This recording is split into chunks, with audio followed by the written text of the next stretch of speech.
గాయపడిన గొర్రెను నేను బాగు చేయుమా పరమ వైద్యుడా, ఆకాశమందున్న ఆసీనుడా, నీ తట్టు కనులెత్తుచున్నానయ్యా. అంటే మూడో తరగతిలోనే కాలు కట్ కట్ చేస్తారు. చేశారు సార్. కట్ చేసిన తర్వాత ఇంక మరి ఇంటికి వచ్చిన తర్వాత మామూలుగా కొద్ది రోజులు నేను నాలాంటి సాక్ష్యం ఇంకెవరికి, నాలాంటి బాధ కానీ నాలాంటి పరిస్థితి కానీ ఎవరికి రాకూడదు సార్. ఎందుకంటే ఏమున్నదక్కో అనే పాట ఒకటి, నీ పాదం మీద పుట్టుమచ్చిన చెల్లమైనటువంటి ఇలాంటి జానపద గీతాలు కొన్ని లేడీస్కి సంబంధించినటువంటి పాటలు పాడేవాడిని సార్. ఆ ట్రీట్మెంట్ పొందుతున్న సమయంలోనే మా అమ్మగారు కూడా చనిపోయారు సార్. నా ఉద్దేశం ఏంటంటే ఎవరూ ఏడవకూడదు, ఏడుపు ముఖం అనేది ఉండకూడదు, అందరూ నవ్వుతూ ఉండాలి, సంతోషంగా ఉండాలి. నేను ఏడ్చినా కానీ నా పక్క వాళ్ళు ఏడవకూడదు అనేటువంటి తలంపుతో ఏదో ఒకటి లోపమిచ్చిన దేవుడే ఏదో ఒకటి ఎక్కువిస్తాడు, ఏదో ఒకటి లోపమిచ్చిన దేవుడే ఏదో ఒకటి దారి చూపడా. వికలాంగులం మేము వికలాంగులం, విధి ఆడిన చదరంగ ప్రత్యేక సాక్షులం.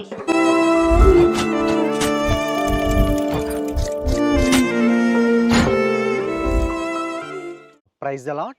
నేను మీ తమ్ముడు జోషిని.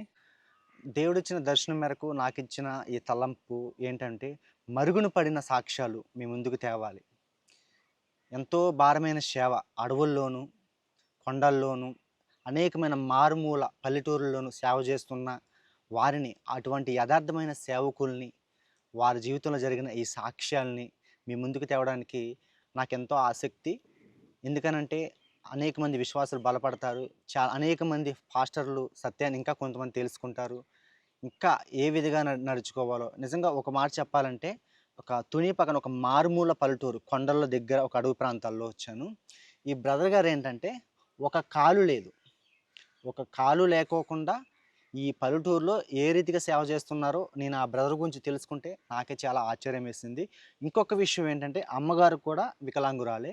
ఇంకొక విషయం ఏంటంటే, ఈ బ్రదర్ పాటలు వింటే చాలా అద్భుతంగా ఏ రీతిగా పాడుతున్నారో తప్పుకోకుండా, అసలు ఈ బ్రదర్ దేవుడు తెలియని వ్యక్తి బ్రదర్ని ఎలా తెలుసుకున్నారు, సేవ ఎలా చేస్తున్నారు, అసలు ఆ పాటలు వింటుంటేనే నాకు చాలా సంతోషం వేస్తుందన్నమాట. తప్పుకోకుండా ఈ సాక్ష్యం మొదటి నుంచి చివరి వరకు చూడండి, ఇంకా అనేక మందికి షేర్ చేయమని కోరుచున్నాను. Praise Lord brother. మీలాంటి వాళ్ళు కలవడం నాకు చాలా సంతోషం.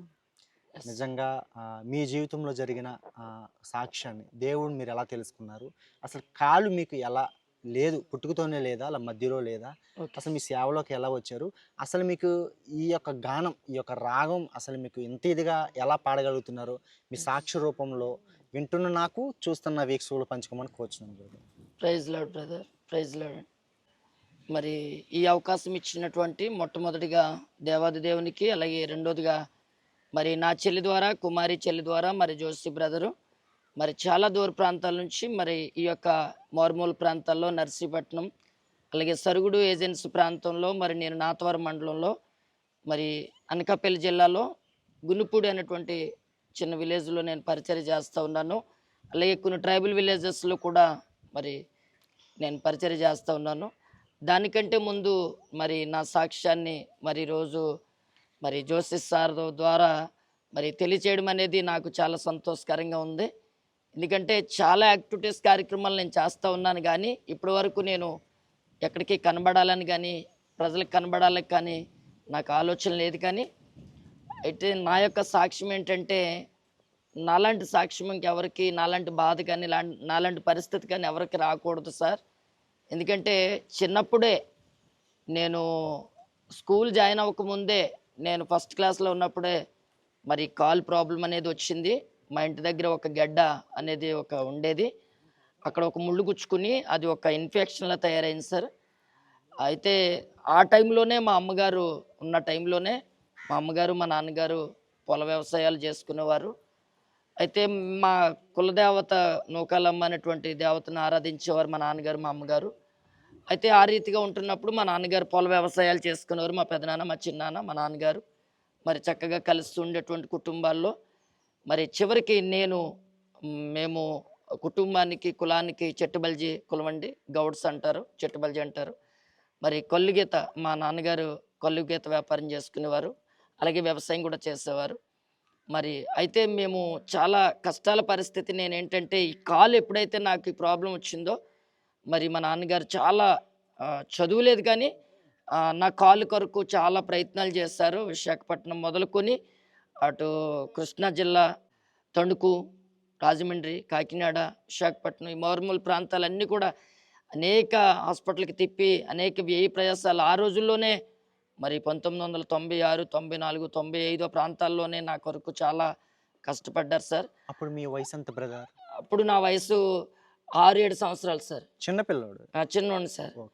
అయితే అప్పటి నుండే నేను రేడియోల్లో కొన్ని జానపద గీతాలు వినడం, ఆర్ నారాయణమూర్తి సినిమాలు తీస్తూ ఉంటాడు సార్ ఈ మా ప్రాంతంలోనే.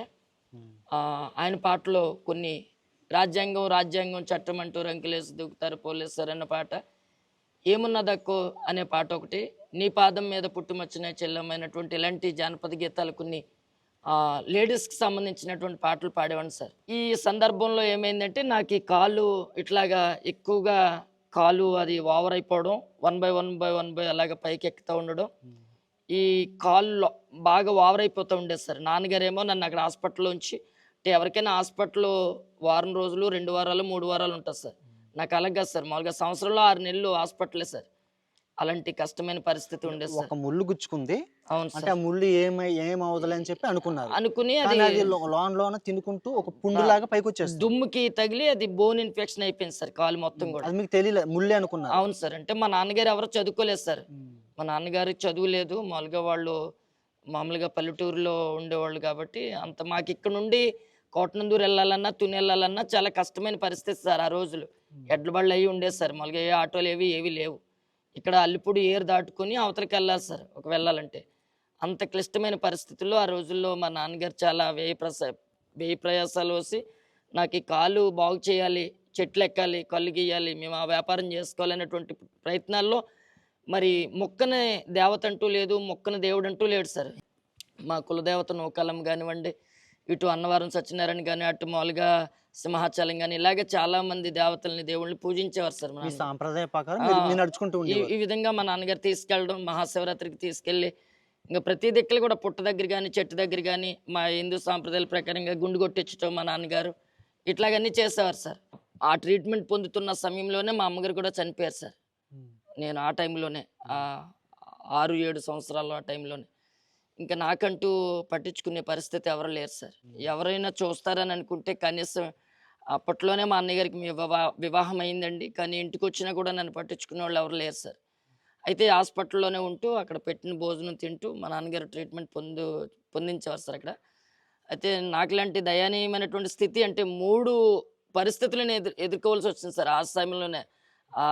7-8 సంవత్సరాల్లోనే నేను ఒక పక్క ఈ కాలు ప్రాబ్లంతో, రెండోది మా అమ్మగారు లేని పరిస్థితి, నన్ను ఆదరించే ఎవరో లేనటువంటి పరిస్థితిలాగా వచ్చింది సార్ చిన్నతనంలోనే. ఇంకా అప్పటి నుండి కూడా నాకు ఏంటంటే ఈ కొన్ని పాటలు, ఈ జానపద గీతాలు అనేది పాడడం ద్వారా మరి అనేక మంది నన్ను పిలుచుకొని ఏదో కొంత వాళ్ళకి తోచింది ఒక 10 రూపాయో పావలో ఇచ్చి పాటలు పాడించుకొని నాకు ఏదైనా ఇలా వాళ్ళు ఏదైనా పెడితే ఉంటే నేను ఆ విధంగా వెళ్ళేవాడిని సార్. ఇంటర్మీడియట్కి వచ్చాక కూడా కొన్ని ప్రాబ్లమ్స్ ఎదుర్కొన్నాను సార్. ఇంటర్మీడియట్లో నాన్నగారు, సెకండ్ ఇయర్లో నాన్నగారు కూడా చనిపోయారు సార్. ఇద్దరు చనిపోయారు సార్. ఇంకా అప్పుడు ఎవరో పట్టించుకోలేని పరిస్థితి. ఇంటి దగ్గర మా వదిన గారు ఉండేవారు, వాళ్ళు కూడా పట్టించుకోలేదు సార్. అప్పుడు నాకు నేనే ఈ పాటలతోనే చాలామంది సార్స్, టీచర్స్, మా కాలేజీ ప్రిన్సిపల్స్ నా దయనీయమైన పరిస్థితి చూసి చాలామంది పాస్టర్స్, చాలామంది సార్స్ దయగలిగినటువంటి వాళ్ళు నాకు కొంత ఫీజు కట్టి స్కూల్లో నుంచి కూడా నన్ను చదివించడం జరిగింది సార్. ఆ విధంగా ముందుకు నా యొక్క బాల్య జీవితం అంతా అలా గడిచింది సార్. అయితే హాస్పిటల్లో ఉన్నప్పుడు కూడా చాలా భయంకరమైనటువంటి పరిస్థితి ఎదుర్కొన్నాను సార్. కాలు తీసేయాలి, ఇంకా కాలు తీసేయవలసి వచ్చింది సార్. అప్పుడు చివరికి మా నాన్నగారు వచ్చారు, మా పెదనాన్నగారు, మా చిన్నాన్నగారు, మా అన్నదమ్ముల్ని అడిగారు సార్, కాలు తీయాలి, బ్లడ్ కావాలి, బ్లడ్ ఇవ్వాలి, తమ్ముడు ఇంక చనిపోతాడంట లేకపోతే అని డాక్టర్ గారు టైం ఇచ్చారు సార్ నాకు కూడా. ఎందుకంటే ఒక 2 నెలల్లో ఈ కాలు తీయకపోతే కాలంతా ఇన్ఫెక్షన్ అయిపోయింది. ఇది బాడీకి కూడా ఇన్ఫెక్షన్ అయిపోద్ది. ఇది అయిపోతే మొత్తం తీసేస్తే మొత్తం బాడీ అంతా కూడా మొత్తం స్ప్రెడ్ అయిపోద్ది అనేటువంటి పరిస్థితి డాక్టర్ గారు చెప్పేసారు, టైం ఇచ్చారు సార్ మళ్ళీ ఒక 2 నెలలు. అయితే ఇంక మా నాన్నగారు ఏం చేయాలో తోచక ఇక్కడికి వచ్చి మా బంధువుల్ని, మా అన్న తమ్ముల్ని, మా వదిన, అలాగే మా సెకండ్ మదర్ వాళ్ళందరిని అడిగారు సార్. ఎవరు కూడా మామూలుగా బ్లడ్ కానీ ఎవరు డొనేట్ చేయనన్నారు సార్. మరలా మా నాన్నగారు వచ్చాక ఎవరో నా పాటల ద్వారా ఒక పోలీస్ అయినా నా పాట వింటూ అది ఆ పాట రాజ్యాంగం రాజ్యాంగం రాజ్యాంగం చట్టం అంటూ ఆ పాట వింటూ ఆ పాట ద్వారా నాకు అన్నయ్య తన స్నేహితుల ద్వారా నాకు బ్లడ్ డొనేట్ చేయడం జరిగింది సార్. ఈ పాటలో చాలా ఎక్కువగా పోలీసు ఆ డిపార్ట్మెంట్ని తిట్టే సందర్భాలు ఉంటాయి సార్. అయితే ఆ పోలీస్ ఆయనకి నేను చిన్న వయసులో ఉన్నాను కాబట్టి తన యూనిఫామ్ తీసేసి మరలా తన డిపార్ట్మెంట్లోకి తీసుకెళ్ళి మరలా పాడించుకునేవాడు సార్. నేను చిన్నవాడిని కాబట్టి మీకులా ఉండేవారు, ఆయన కూడా యవనస్తుడు అనమాట. అయితే ప్రసాద్ గారని, ఆయన ఇప్పుడు ఎక్కడున్నారో తెలీదు. అయితే ఆ బ్రదర్ నన్ను తీసుకెళ్ళి నాకు పప్పలవి కొనిపించి స్వీట్స్ ఫ్రూట్స్ అన్నీ కొనిపించి మరలా నన్ను వార్డుకి దిగబెట్టేసేవాడు సార్, నా రూమ్కి దిగబెట్టేవాడు అనమాట. అంటే 3వ తరగతిలోనే కాలు కట్ కట్ చేశారు. చేశారు సార్. కట్ చేసిన తర్వాత ఇంక మరి ఇంటికి వచ్చిన తర్వాత మామూలుగా కొద్ది రోజులు నేను ఈ సిగ్గుపడడం వల్ల ఇంక నేను అవ్వకుండా అయిపోయాను, నేను వికలాంగుని అయిపోయాను. మళ్ళీ నా స్నేహితులతో నేను ఎలా ఉండాలి, ఇంక నేను ఉండలేని పరిస్థితి అని అప్పటి మానేశాను నుంచి సార్. కర్రతోనే నడుస్తున్నారు. కర్రతోనే సార్, కర్రతోనే. ఏం లేదు సార్, మామూలుగానంటే పాడుతూ ఉండేవాడిని చిన్నప్పటి నుంచి కూడా. అంటే నా ఉద్దేశం ఏంటంటే ఎవరూ ఏడవకూడదు, ఏడుపు మొఖం అనేది ఉండకూడదు, అందరూ నవ్వుతూ ఉండాలి, సంతోషంగా ఉండాలి. నేను ఏడ్చినా కానీ నా పక్క వాళ్ళు ఏడవకూడదు అనేటువంటి తలంపుతో అందరూ నవ్వుతూ ఉండాలి, సంతోషించాలి, స్మైల్గా ఉండాలి అనేటువంటి ఆలోచనతోనే చిన్నప్పటి నుంచి నేను జీవించడం ప్రారంభించాను సార్. ఆ రీతిగానే ఆ, దేవుని కృప అలాగే మనుషుల దయ ఈరోజు ఈ స్థితి వరకు నన్ను తీసుకొని వచ్చింది సార్. అదే కోవలో నాకు కొంతమంది హాస్పిటల్లో నేను ఇలా సినిమా పాటలు పాడుతున్నప్పుడు కొంతమందిని వాళ్ళని ఆనందింప చేస్తా ఉన్న సందర్భాల్లో ఎటు దారి తోచలేని స్థితిలో ఒక మేరీ గల్డ్ గారు, స్టాఫ్ నర్స్ గారని ఆవిడ ఒక ఆధ్యాత్మికమైనటువంటి జీవితాన్ని నాకు నేర్పించింది సార్. ఒరే నాన్న, ఇలా ఉంటే నిన్ను ఎవరు చూడరు, కానీ నువ్వు ఒక మహాశక్తి ఉంది, ఒక మహాదేవుడు ఉన్నాడు, ఆయన తెలుసుకుంటే ఆయన పాటలు పాడితే, కానీ ఆ పాటలు అయితే ఈ భూమి మీద నిన్ను జీవింపచేస్తాయి, రెండోది పరలోకాన్ని కూడా దేవుడు నీకు ఇస్తాడురా, అలాంటి పాటలు నేను నేర్పిస్తానని ఆవిడ ఇంటికి తీసుకెళ్ళి ప్రతిరోజు నా గాయాలు కట్టి వాళ్ళ పిల్లల ముగ్గురితోని నన్ను పడుకోబెట్టి వాళ్ళ బట్టలు నాకేసి 2 పాటలు నేర్పించింది సార్. తరతరాలలో యుగ యుగాలలో దేవుడు దేవుడు యేసే దేవుడు అనే పాట ఒకటి సార్. తర్వాత గాయపడిన గొర్రెను నేను బాగు చేయుమా పరమ వైద్యుడా, ఆకాశమందున్న ఆసీనుడా, నీ తట్టు కనులెత్తుచున్నానయ్యా. ఈ పాటలు ప్రతిరోజు డాక్టర్స్ అందరూ వెళ్ళిపోయేటప్పుడు మరి స్టాఫ్ నర్సులు పాడించుకునేవారు సార్, వార్డుల్లోనే అది పాడించుకునేవారు. అలాగే నేను ఏమైపోయిందంటే మొత్తం ఆ జీజీహెచ్, కాకినాడ జీజీహెచ్ అంతా కూడా నేను వాళ్ళందరికీ టైంపాస్ అయిపోయింది సార్ ఎక్కువగా ఈ పాటల వల్ల. ఎందుకంటే నేను ఒక ఫ్యామిలీలో అయిపోయాను సార్. వాళ్ళందరూ చూడటం, నాకు ఎవరన్నా వాళ్ళు రోగులు దర్శించడానికి వచ్చిన వాళ్ళందరూ కూడా నన్ను చూసి వీడికి ఎవరు లేరని చెప్పేసి వాళ్ళు డబ్బులు ఇవ్వడం, వాళ్ళు ఫ్రూట్స్ పళ్ళు ఇవన్నీ నాకు పెట్టడం, అట్లాగే మామూలుగా నేను అలా అయ్యాను సార్. ఒక దైవజనులు నా దగ్గరికి వచ్చి, బాబు ఈ సినిమా పాటలు పాడకు నాన్న, ఈ పాట పాడితే నిజంగా నీకు గొప్ప రిజల్ట్ ఉంటుంది, నువ్వు గొప్పవాడు అవుతావు, ఈ గొంతు ద్వారా నువ్వు చాలా ప్రాంతాల్లో దేవుడు నేను వాడుకుంటాడని ఆ దైవజనులు కూడా నాకు ఆ పాట నేర్పించారు సార్. సుడిగాలిలో పెను తుపానులో చిక్కుకున్నది నా నావా, దరి చేర్చవా నా దేవా, దరి చేర్చవా నా దేవా. సుడిగాలిలో పెను తుపానులో చిక్కుకున్నది నా నావా, దరి చేర్చవా నా దేవా. నన్ను దరి చేర్చవా నా దేవా, సాగిపోయే నా జీవిత పయనములో, చుక్కాని లేని నా పయనములో. అట్లాంటి పరిస్థితి అయిపోయింది సార్. మామూలుగా నాకంటూ ఇంటి దగ్గర మా అన్న తమ్ములు ఉన్నా, మా వదిన, మా అన్నయ్య ఉన్నా, ఎవరు పట్టించుకోలేని పరిస్థితి. కనీసం ఇంటికి వచ్చిన తర్వాత కూడా పలకరించలేని పరిస్థితి సార్. మా పెదనాన్నగారు, మా చిన్నాన్నగారు, వాళ్ళ పిల్లలు, మా పెద్దమ్మ గారు, మా చిన్నాన్నగారు, మా సెకండ్ మదరు, వాళ్ళెవ్వరు కూడా మమ్మల్ని పట్టించుకోలేదు సార్. నన్ను పట్టించుకోలేదు. మా నాన్నగారు ఉన్నంత వరకు నన్ను చాలా హ్యాపీగా చూశారు సార్. తర్వాత నేను అలా చదువు ప్రారంభించడం మొదలుపెట్టాను. మరలా ఇంటికి వచ్చి కొద్ది రోజులు స్కూల్ మానేసిన ఎవరో మీకులాంటి వాళ్ళు ప్రోత్సహించడాన్ని బట్టి, నువ్వు చదువుకోవాలిరా, నువ్వు చదువుకుంటేనే నీకు లైఫ్ ఉంటుందని అన్న తర్వాత నేను మళ్ళా చదువు ప్రారంభించాను సార్. మరలా అలా కుంటుకుంటూ స్కూల్లో ఎన్ని అవరోధాలు ఎదుర్కొన్నా, కుంటోడని అన్నా కానీ, చాలామంది సొట్టోడని అన్నా కానీ, మరి అవన్నీ బాధలన్నీ పక్కన పెట్టి నేను స్కూల్లో కూడా పాడడం ప్రారంభించిన తర్వాత అనేక మంది స్నేహితులు నాకు తయారవ్వడం, అలాగే టీచర్స్ నాకు ఎక్కువగా వాళ్ళు కూడా నాకు అభిమానులుగా మారడం, ఆ విధంగా స్కూల్లో టీచర్సే నాకు స్పాన్సర్గా రావడం, స్కూల్లో నుంచి అన్న వాళ్ళు నాకు 7th 8th 9th వాళ్ళు ఫీజులు కట్టి నన్ను చదివించడం, వాళ్ళ బట్టలు నాకు ఇవ్వడం అట్లా జరిగేది సార్. ఆ విధంగా మరి నా చదువు జీవితం అంతా అలా జరిగింది సార్. కనీసం ఒకవేళ ఇంటికొచ్చి నేను హాస్టల్లో నుంచి ఇంటికి వచ్చాక ఒకవేళ ఏదైనా చిన్న పప్పు తిందామన్నా కానీ, మా వదిన కానీ, మా అన్నయ్య కానీ ఒకవేళ ఏదైనా నాకు పెడతారేమోనని ఎదురు చూస్తున్న రోజులు కూడా ఉన్నాయి సార్. కనీసం ఎవరు కూడా చిన్న పప్పు కాల్చి పెట్టలేని పరిస్థితి, అలాంటి దీనస్థితి ఎవరికి రాకూడదు సార్, నాలాంటి పరిస్థితి. కానీ దేవుడిచ్చినటువంటి బలం ఏంటంటే, నాకు నేనుగానే స్వయం పోషకాలన్నట్లుగా మరి నాకు నేనుగానే ధైర్యం చెప్పుకుంటూ, నాకు నేనుగానే కొన్ని తల్లిపాటలు, తల్లి లేదు గనక తండ్రి లేడు గనక నాకు నేనుగానే కొన్ని పాటలు నేనే పాడుకుంటూ, ఎవరు రాయగలరు అమ్మా అని ఈ పాటను, ఇలాంటి కొన్ని పాటలు నేను పాడుతూ ఉన్నప్పుడు చాలామంది అభిమానులు నాకు తయారవడం, ఎవరు రాయగలరు అమ్మా నీ మాట కన్న కమ్మని కాయం, ఎవరు పాడగలరు అమ్మా నీ మాట కన్న కమ్మని కావ్యం.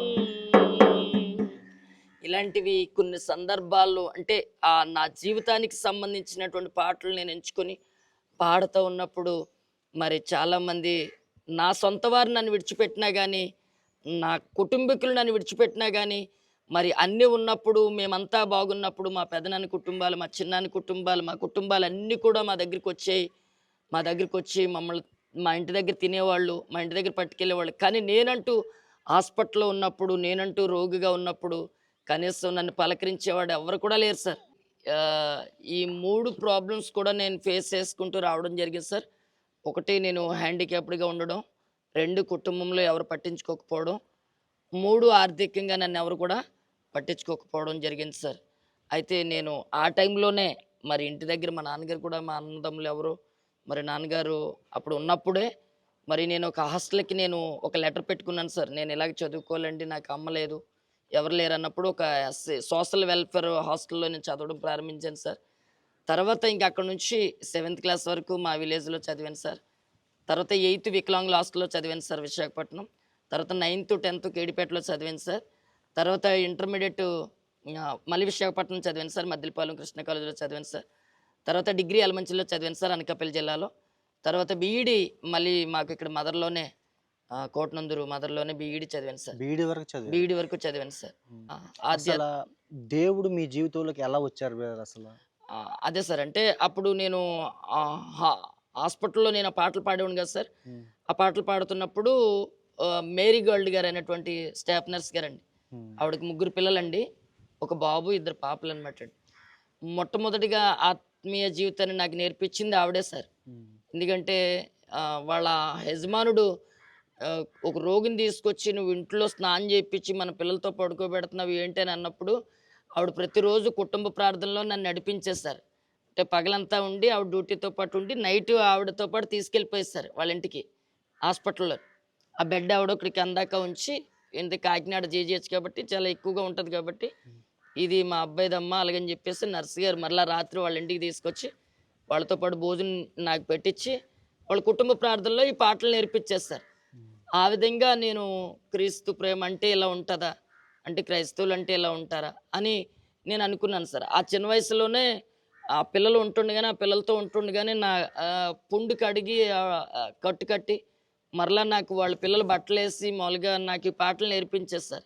వాళ్ళ ఆయన పిలిచాడు సార్, మామూలుగా స్టాఫ్ నర్స్ గారు వాళ్ళ హస్బెండ్ పిలిచి, మేరీగోల్డ్ నీకేమన్నా బుర్రపోయిందా, మన పిల్లలతో కలిపి రోగిని తీసుకొచ్చి ఇక్కడ పెట్టడం ఏంటి, నీకు అసలు బాగోదంటే, నాకు ముగ్గురు పిల్లలు దేవుడిచ్చాడు సార్, నాలుగో పిల్లడు మాత్రం దేవాది దేవుడే నాకు ఇచ్చాడు సార్.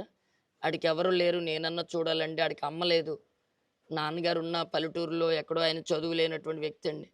పశువులు అది కాసుకుంటూ ఉంటాడు, ఎప్పుడో వస్తున్నాడు, ఈయన్ని ఎవరు చూసేవాళ్ళు లేరు అని అన్నప్పుడు నాకు నిజంగా చిన్న వయసులోనే నాకు ఒక అమ్మ ప్రేమ ఏంటో మరి ఆవిడ కొద్ది రోజులు నాకు పంచింది సార్. నా సొంత వారు కూడా అప్పటికి ఎవరు నన్ను ఇంతగా ప్రేమించలేకపోయినా, ఒకటి తల్లి ప్రేమ కరువైపోయింది, మా సొంత కుటుంబీకులు, మా సొంత అన్నదమ్ములు ఎవరు పట్టించుకోకపోయినా, మరి ఈరోజు ఆ రోజు ఆవిడ పంచిన ప్రేమను బట్టి ఒక క్రీస్తు ప్రేమ ఎలా ఉంటుంది అనేటువంటి ఒక భావన ఆ రోజు నాకు ఏర్పడింది సార్. దాన్ని బట్టి నేను ఆ, ప్రభు అంటే ఏంటో నేను తెలుసుకున్నాను సార్. అప్పుడు నాకు తెలీదు, కానీ తర్వాత ఆవిడ కొన్ని మాటలు నాకు ప్రార్థన రూపంలో నేర్పించింది సార్.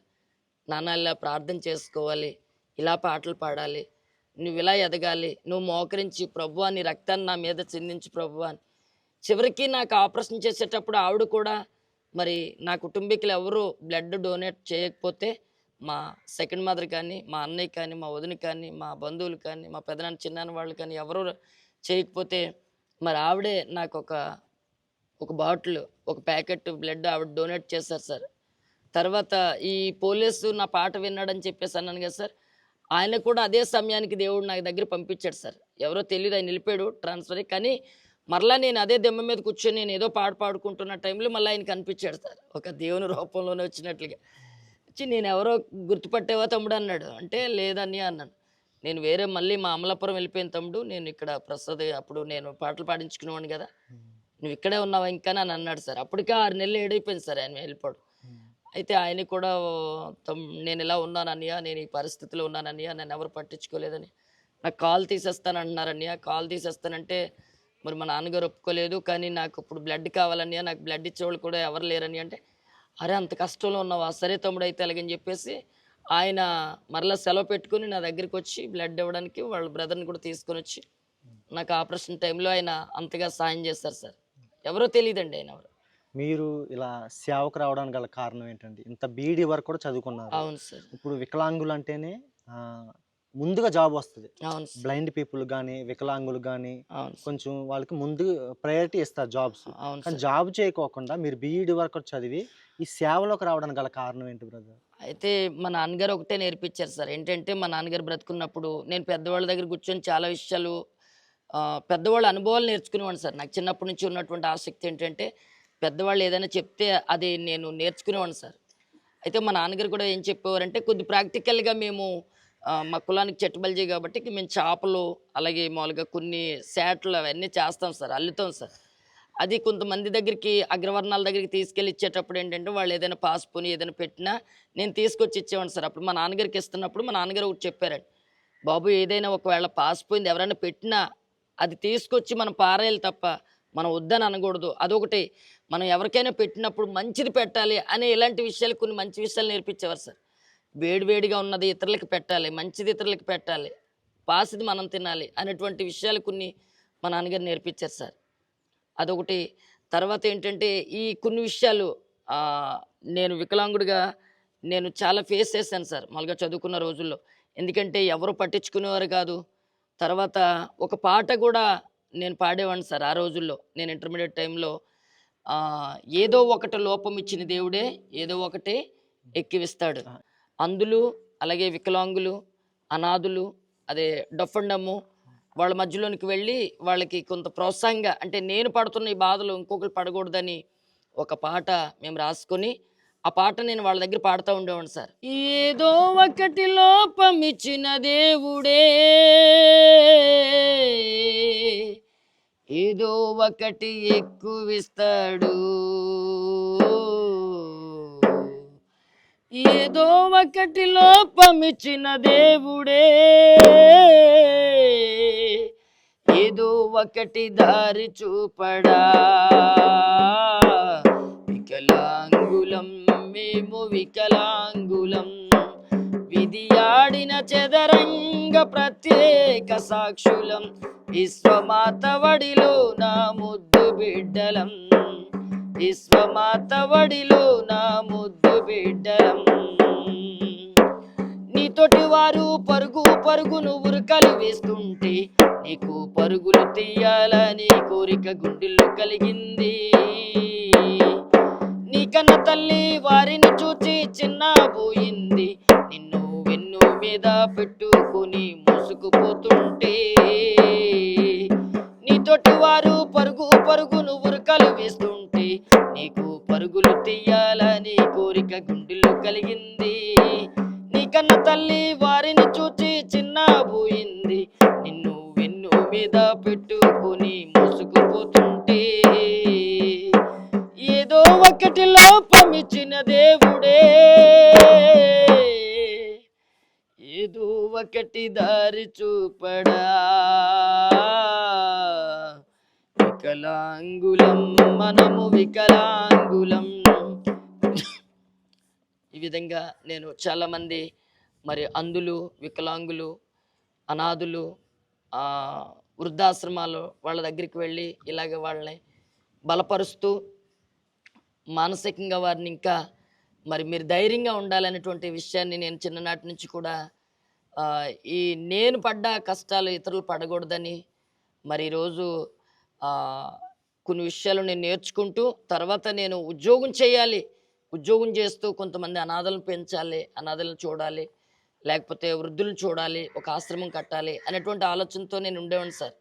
నేను బీఈడి వరకు చదువుకున్నాను కాబట్టి తర్వాత డిఎస్సికి వెళ్ళినప్పుడు నేను ఈ చదువు కొనసాగిస్తూ ఉన్నప్పుడు దేవుడు నాకు ఒక వాగ్దానం ఇచ్చాడు. ఏంటంటే నేను నిన్ను అనేకమైనటువంటి స్థలాల్లో నిన్ను నియమించదును, నిన్ను వాడుకుంటాననేటువంటి వాగ్దానం ఒకటి ఇచ్చాడు సార్. అయితే నేను అది ప్రక్కన పెట్టేశాను. తర్వాత ఏంటంటే నేను ఒక వాగ్దానం దేవుడికి ఇచ్చాను. ఏంటంటే హాస్పిటల్లో ఉన్నప్పుడు ఈ కట్ చేస్తున్నప్పుడు కాల్ కట్ చేస్తున్నప్పుడు మా నాన్నగారితో లెటర్ రాయించుకున్నారు సార్. ఎందుకంటే బాగా 25 kgs ఉన్నాను సార్ అప్పటికే, ఇంక వెయిట్లెస్ అనమాట. ఇంకా ఈ బాబు చనిపోయినా మాకు పూసి లేదు, ఏమో చెప్పలేం, ఎందుకంటే బ్లడ్ లేదు, చాలా ఎండిపోయి ఉన్నాడు. మేమైతే కాల్ కట్ చేస్తాము, ఎంతవరకు కుళ్ళిపోయిందో అంతవరకు తీస్తాము. ఇక్కడ వరకు తీశారు సార్, ఇక్కడ వరకు కాళ్ళు తీస్తారు. అయితే ఒకవేళ బ్రతికితే బ్రతకొచ్చు, లేకపోతే లేదన్నటువంటి గ్యారంటీ లేకుండానే చేశారు సార్. అయితే మా నాన్నగారు కూడా చాలా ఏడుస్తూనే మామూలుగా ఇంకా ఒప్పుకున్నారు సార్. ఆ మాట నాకు వినబడతా ఉంది సార్. ఆపరేషన్ థియేటర్లో ఉన్నాను, నేను ఒకటే మాట చెప్పాను. ఎందుకంటే అప్పుడు దాకా నాకు మేరీ గల్డ్ గారు, స్టాఫ్ నర్స్ గారు నాకు నేర్పించిన ప్రార్థన. అయితే నేను ఒక మాట చెప్పాను సార్, ప్రభువా నువ్వెవరో నాకు తెలియదు, ఇప్పటి వరకు మా నాన్నగారు ఈ లోకంలో ఎన్నో దేవతలు పూజించారు, ఏవేవో దేవతలు పూజించారు, కానీ చాలా వరకు ఎక్కడెక్కడికో తీసుకెళ్ళి గుండ్లు కొట్టించేవాడు, ఏదేదో చేసేవాడు. కానీ నేను ఇప్పుడు నిజమైన దేవుడని నేను నమ్ముచున్నాను ప్రభువా. ఒకవేళ నేను బ్రతికితే, డాక్టర్లు అయితే బ్రతకరు అంటున్నారు, కానీ ఒకవేళ నేను బ్రతికితే, నేను పెద్దవాడిని అయితే, నేను ఈ గాన పరిచర్య, ఈ గొంతు ఎంతవరకు ఉంటుందో, ఈ గొంతు ఉన్నంత వరకు ఆ కొండల్లో, ఆ లోయల్లో, ఆ ట్రైబల్ విలేజెస్లో, నా ప్రాంతం అంతా కూడా ప్రతిరోజు నేను సువార్తకు వెళ్ళి నీ పరిచర్య చేస్తాను ప్రభు అని నేను ఒక మాట చెప్పాను సార్. అది ప్రేయర్గా నేను ఒక మాట చెప్పాను సార్ దేవునికి. అది నేను మర్చిపోయి బీఈడి వరకు వచ్చిన టైంలో నేను మర్చిపోయి, ఆ వాగ్దానం మర్చిపోయి నేను డిఎస్సికి అటెండ్ అయ్యాను సార్. అప్పుడు డిఎస్సిలో ఒక మాట ప్రభువారు నాకు చెప్పారనమాట అండి. పేపర్ రాస్తున్నప్పుడు ఒక మాట నాకు జ్ఞాపకం చేశారు. నువ్వు ఒక మాట నాకు ఇచ్చావు, మర్చిపోయావు, నా పరిచర్య చేస్తానన్నావు, నా గొంతు వాడతానని చెప్పావు, నేను నిన్ను బ్రతికించాను, నువ్వు నా కొరకు ఏం చేసావు అనే ఒక పరీక్ష హాల్లోనే నాకు పేపర్ పట్టుకున్నప్పుడే నాకు ప్రేయర్ చేసుకుంటున్నాను సార్. నువ్వు వచ్చే, బ్యాక్ వచ్చే, నువ్వు వెనక్కి వచ్చే అనే ఒక మాట నన్ను వెనక్కి లాగుతూ ఉంది సార్. ఒక ఆత్మీయ అనుభవం సార్ అది. అంటే బయట వాళ్ళకి అర్థం కాకపోవచ్చు, ఇది ఆత్మీయ అనుభవాలు, అది యొక్క స్పిరిట్ ఉంటేనే తప్ప ఎవరికి అర్థం కాదు సార్. ఆ విధంగా నేను ఆ పరీక్ష హాల్లో నుంచి బయటికి రావడం, నేను ఒక నిర్ణయం తీసుకున్నాను సార్. సేవకు రావడం కారణం చెప్పారు కదా సార్, ఎందుకు మీరు బీఈడి చదువుకొని మీరు ఉద్యోగం ఎన్నుకోకుండా మీరు బయటకు వచ్చారని అన్నారు కదా సార్. అయితే నేను బయటికి రావడం, తర్వాత 2016లో నేను సేవ ప్రారంభించడం మొదలుపెట్టాను సార్. 16లో. అయితే గాన పరిచర్య మామూలుగానే చేస్తా ఉన్నాను. గాన పరిచర్య 7th క్లాస్ నుంచి చేస్తానున్నాను. చాలా చోట్లకి వెళ్ళటం. నా నా చదువు ప్రయాణంలో మా నాతవరం మండలంలో బిషప్ తండ్రి గారు నాతవరం సుందరరావు గారు గెచ్చేమని మినిస్ట్రీ నుంచి నా 7th నుంచే ఆయన మామూలుగా మనీ ఆర్డర్ ద్వారా నాకు రూ. 35 నుంచి ప్రారంభించి ఆయన ప్రోత్సాహం చేయటం, నాకు చదువులో ఆయన ఉండడం. తర్వాత ఇంటర్మీడియట్ డిగ్రీ వరకు ఆయనే, నా పెళ్లి వరకు కూడా ఆయనే ఉన్నారు సార్. నేను చేయలేను బాబోయ్, సేవ అంటే ఇది సేవ చేయలేము మనం ఎవరం కూడా. ఏం చేయాలి, ఎలా చేయాలి, సేవ అంటే ఏంటో నాకు తెలియదు సార్. ఎలా చేయాలో ఏంటో తెలియదు. కానీ ఇంక ప్రభువారిని నేను అడిగాను సార్. ఎక్కడ మామూలుగా మేము ఏ బైబిల్ ట్రైనింగ్ అవ్వలేదు, కానీ పాటలు పాడడం అంటే ఈజీ, కానీ సేవ చేయడం అనేది చాలా కష్టం సార్. అయితే ఇంక మరి నర్సీపట్నం దగ్గర ఒక మెట్టపాలెం అనేటువంటి గ్రామం 2 సంవత్సరాలు వెళ్ళాను సార్. మాకు పెళ్ళైన కొత్తలోనే మా మిస్సెస్ తన హ్యాండిక్యాప్డ్, నేను కూడా ఒక బస్కి వెళ్ళి సైకిల్ మీద కొద్ది దూరం వెళ్ళి అక్కడ సైకిల్ పెట్టి మరలా బస్కి వెళ్ళి, అంటే వెళ్ళడానికి రావడానికి 40 కిలోమీటర్లు సార్. అంత దూరం వెళ్ళేవాళ్ళం సార్. ఆ విధంగా సేవ కొనసాగిస్తూ ఉండగా అక్కడి నుంచి మరలా నేను వేరే ప్రాంతం పాటలు పాడడానికి వెళ్ళి వచ్చినప్పుడు ఒక పాస్టర్ గారు నాకు పరిచయం చేసి, మామూలుగా నేను ఎక్కడికైనా వెళ్ళినా డబ్బులకు పాడడమో లేకపోతే కాదండి, ఓన్లీ సేవే. మామూలుగా ఏంటంటే వాళ్ళు ఏదైనా ప్రేమగా ఇస్తే ఇవ్వటం, లేకపోతే లేదు, అంతే తప్ప నేను డబ్బులకి అది పాడడం గట్టా చేసేవాడిని కదా సార్. మామూలుగా ఏంటంటే నా పరిచర్య వాడబడాలి, నేను వాడబడాలి, దేవుని నామానికి ఘనతపరచాలి, దేవుని ఘనపరచాలి అనేటువంటి ఆలోచనతోనే నేను సేవా పరిచర్య ప్రారంభించాను సార్. ఆ విధంగానే వెళ్తున్నటువంటి పరిస్థితుల్లో నేను మెట్టపాలెం 2 సంవత్సరాలు చేస్తూ ఉన్న సమయంలోనే ఒక వ్యక్తి నా దగ్గరికి వచ్చి, ఓ పాస్టర్ గారి ద్వారా, మరి కుమార్ చెల్లి మిమ్మల్ని అలాగా పరిచయం చేస్తుందో అలాగా మరి ఒక పాస్టర్ గారు మల్లెపల్లి మహిమరాజ్ గారని, ఆయన డాక్టర్ చంద్రపాల్ గారిని, మన తెలుగు అయినా అమెరికాలో డాక్టర్ అయినా, మా ఇంటి దగ్గరికి వచ్చి మందిరం కట్టి ప్రారంభించాడు సార్. మామూలుగా మీరు యవన ప్రాయంలో ఉన్నారు, మీకు ఏం కావాలి, మీకు ఏదైనా, మీరు వికలాంగులు కదా అమ్మగారు, మీరు వికలాంగులు కదా, మీకు ఏదైనా ఒక స్కూటీ కొంటాను, లేకపోతే ఒక సంవత్సరానికి సరిపడా మీకు ఇది కొంటాను, అది కొంటాను, స్కూటీ కొంటాను, ధాన్యం కొంటాను, బట్టలు కొంటాను అని చెప్పేసి అన్నారు సార్. అయితే నేను ఏమి కోరుకోలేదు, ఏమొద్దు సార్, నేనుండే ప్రాంతంలో అగ్రవర్ణాల ప్రాంతంలో నేనున్నాను, అగ్రవర్ణ కులస్తుల మధ్యలో నేనున్నాను. ఇదంతా కూడా హిందూ ప్రాంతం, ఇదంతా కూడా మామూలుగా ఇలాంటి ప్రాంతంలో నేనున్నాను సార్. నేను సేవ చేయాలనేటువంటి వాతావరణంలో నేను వచ్చాను సార్. ఆ ఆలోచనతో నేను వచ్చాను సార్. నాకు ఇక్కడ చిన్న మందిరం కట్టండి, నేను సేవ చేస్తానని చెప్పేసి మరలా ఆయన 3.5 లక్షల దాకా పెట్టి నాకు మందిరం కట్టించారు సార్. మరలా ఇప్పుడు 10 సంవత్సరాలుగా మామూలుగా ప్రేయర్ నడిపిస్తూ ఉన్నాను సార్. అగ్ర కుర్ణాల మధ్యలో, కులాస్తుల మధ్యలో నేనుంటూ మరి ఆ పరిచర్య కొనసాగిస్తూ, తర్వాత వీడియో కొంతమందిని నేను అడాప్ట్ చేసుకుని, వీడియో పాస్టమ్ గారు, అంటే యజమానుడు లేకుండా, పాస్టర్ గారు లేకుండా పాస్టమ్ గారు ఉంటారు, వారిని ఒక 15 మందిని నాకు వచ్చే పెన్షన్లో దశంభాగం తీసుకొని, అమ్మగారికి నాకు వచ్చిన పెన్షన్ ఒక 15 మందికి నేనే వాళ్ళకి చిన్న సపోర్ట్ చేస్తూ వాళ్ళకి నడిపిస్తూ ఉన్నాను సార్ ఒక 7-8 నెలల నుంచి.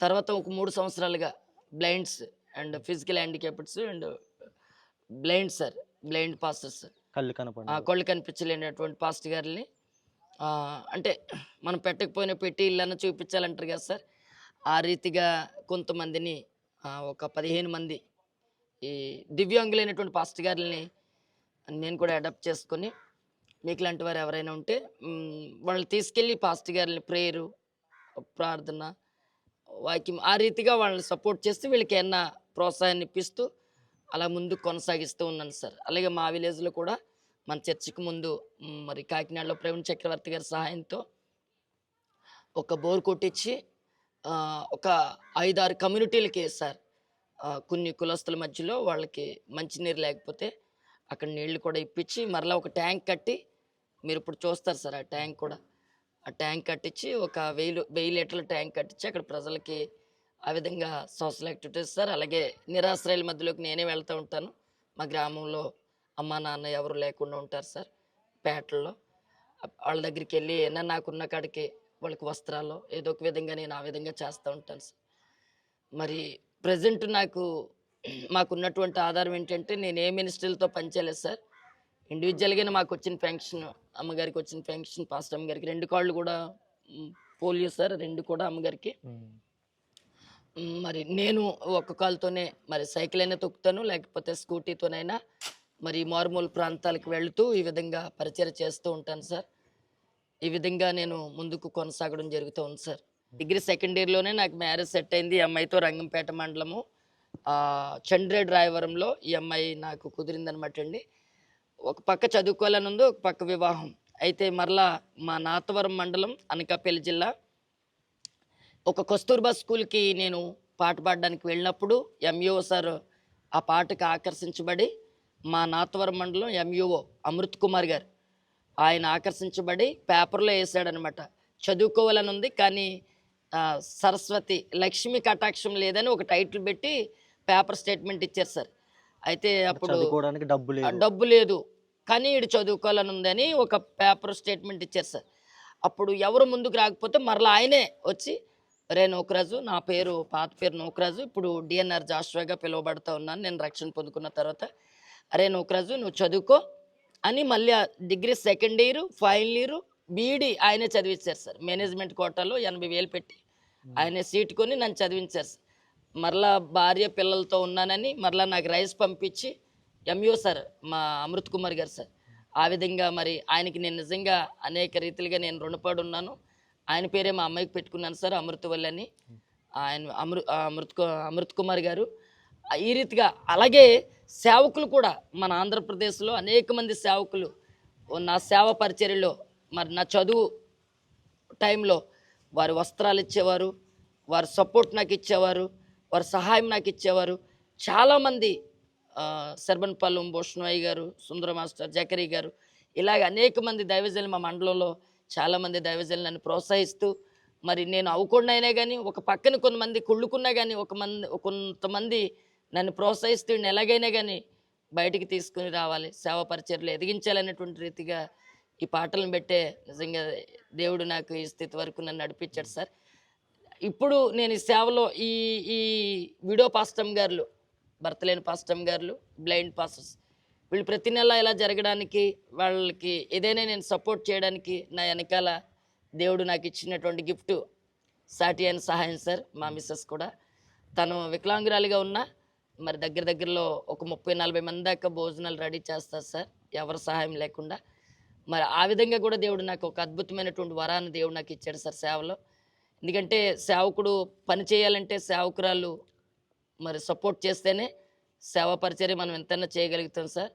అయితే ఇంకా నేను రానున్న దినాల్లో ఏంటంటే ఒక ఆశ్రయం కట్టాలి, ఒక నిరాశ్రయులకు ఆశ్రయం కట్టాలి, అందులో అనాథల్ని నిరాశ్రయుల్ని చూడాలి. నేను చనిపోకముందే ఇది ఒకటి నా ఆలోచన కలిగి ఉన్నాను సార్. మరి దాని కొరకు ప్రార్థన చేయాలని, అలాగే ఇంకా అనేక మంది నాకు లాంటి దివ్యాంగుల్ని, వికలాంగుల్ని ఇంకా ప్రోత్సహించాలి, వారితో నేను కలిసి పరిచర్య చేయాలనేటువంటి ఆలోచన కలిగి ఉన్నాను సార్. మరి ఎవరు సపోర్ట్ ఉన్నా, ఎవరు సహాయం లేకపోయినా ఇండివిజువల్గానే నేను పరిచర్య చేస్తూ ఉన్నాను సార్, సొంత పరిచర్య చేస్తూ ఉన్నాను సార్. మా పెన్షన్ మీద ఆధారపడి ఆ డబ్బులు దాచుకుంటూ దశమ భాగాన్ని ఇతరులకు పంచుకుంటూ ఈ విధంగా కొనసాగుతూ ఉన్నాను సార్. మరి ఈరోజు నేను ఎన్నో సేవలు చేస్తూ ఉన్నాను కానీ నన్ను ఎవరు గుర్తించలేదు. కానీ ఈరోజు మరి జోసి బ్రదర్గా మీరు నా దగ్గరికి వచ్చి మరి చెల్లి కుమారి ద్వారా, నా వికలాంగురాలు చెల్లి వీడియో సేవకురాలు, మరి ఆవిడ ద్వారా మీరు వచ్చి ఎంతో దూరం నుంచి వచ్చి మరి మారుమూల ప్రాంతాల్లో, ఈ సుదూర ప్రాంతాల్లో, ఈ మారుమూల కనుమరుగు అయిపోయినటువంటి గ్రామంలో మరి నన్ను గుర్తించి నా సాక్ష్యాన్ని మరి అనేక మందికి పంచుకోవడానికి మీరు ఇచ్చినటువంటి గొప్ప అవకాశాన్ని బట్టి మొదటిగా దేవాది దేవునికి పరమ తండ్రికి వందనాలు. రెండోదిగా మీకు కూడా నా యొక్క కుటుంబం తరపున, నా సంఘం తరపున, జీవము గల యేసుక్రీస్తు ప్రార్థన మందిరం తరపున, నా దివ్యాంగులు వీడియో పాస్టమ్ గారి తరపున మీ అందరికీ కూడా మరి వందనాలు తెలియజేస్తూ, మీరు నాకు ఇచ్చినటువంటి అవకాశాన్ని బట్టి కూడా, అలాగే వీక్షిస్తున్న ప్రేక్షకులందరికీ కూడా అందరికీ కూడా మరి నాకు 2 పిల్లలండి. బాబు 7th క్లాస్ చదువుతున్నాడు, పాప 4th క్లాస్ చదువుతుంది సార్. మంచి బిడ్డలు దేవుడు నాకు ఇచ్చాడండి.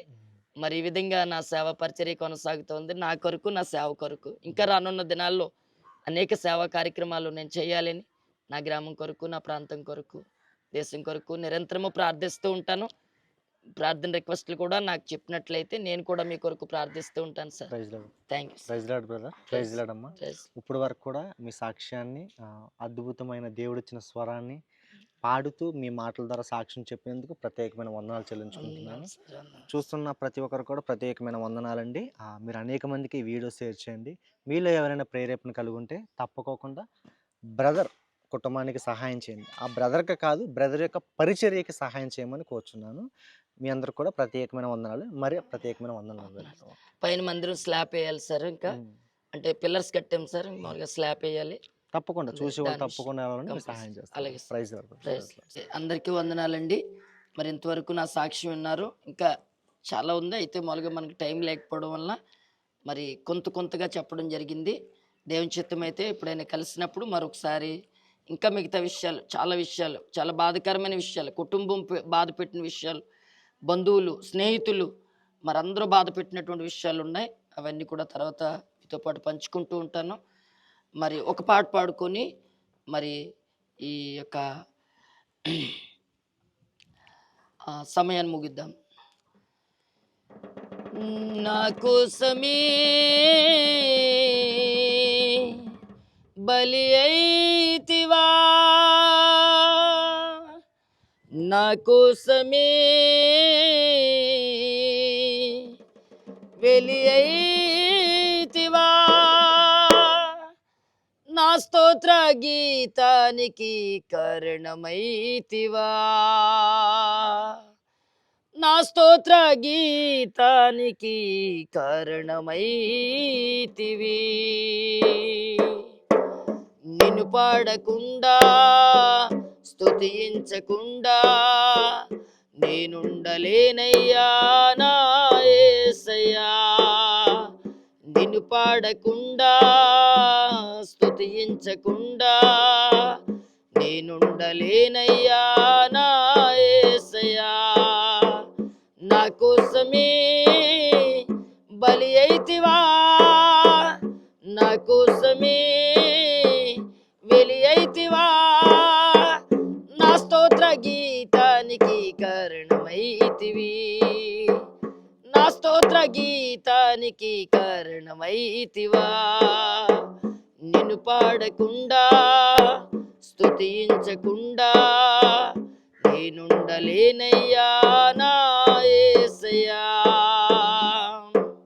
రూపునిచ్చింది నీవు, ఊపిరిచ్చింది నీవు, మలినమైన నా జీవితానికి మార్పునిచ్చింది నీవు. రూపునిచ్చింది నీవు, ఊపిరిచ్చింది నీవు, మలినమైన నా జీవితానికి మార్పునిచ్చింది నీవు. అయిన వారు కాదనుకున్నా, ఆత్మీయులే లేకున్నా, అయిన వారు కాదనుకున్నా, ఆత్మీయులే లేకున్నా, నా జీవితానికి సర్వమైతివా, నా జీవితానికి సర్వమైతివి, నా జీవితానికి సర్వమైతివా.